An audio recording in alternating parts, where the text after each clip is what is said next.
शुक्रवारपासून सुरू झालेल्या मुसळधार पावसामुळे चांदोरी येथील गोदावरी नदीला यंदाचा प्रथम पूर आला आहे।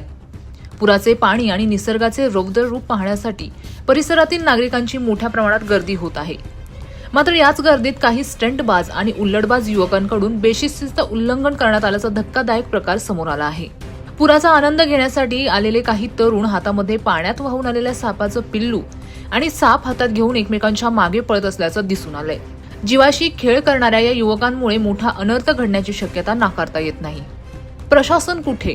गोदावरी नदीला प्रचंड पूर आला असताना देखील घटनास्थळी कोणतीही शासकीय यंत्रणा, पोलीस किंवा आपत्ती व्यवस्थापन पथक दिसून आले नाही। प्रशासनाच्या या उदासीनतेमुळे नागरिकांमधून तीव्र नाराजी व्यक्त केली जात आहे। जीवघेण्या पुराच्या ठिकाणी कुठलीही सुरक्षा व्यवस्था नसल्यामुळे दुर्घटना होण्याची भीती व्यक्त केली जात आहे। शेतकऱ्यांना दिलासा। दरम्यान गेल्या काही दिवसांपासून सुरू असलेल्या पावसामुळे शेतकऱ्यांना मात्र थोडासा दिलासा मिळाला आहे। पिकांना पाणी मिळाल्यानं शेतकऱ्यांची समाधान व्यक्त केले आहे। सध्याच्या गंभीर परिस्थितीत प्रशासनाने तातडीने चांदोरी गोदावरी घाटावर सुरक्षा व्यवस्था तैनात करण्यात यावी आणि स्टंटबाजी करणाऱ्यांवर कठोर कारवाई करावी अशी मागणी स्थानिक नागरिक करत आहे।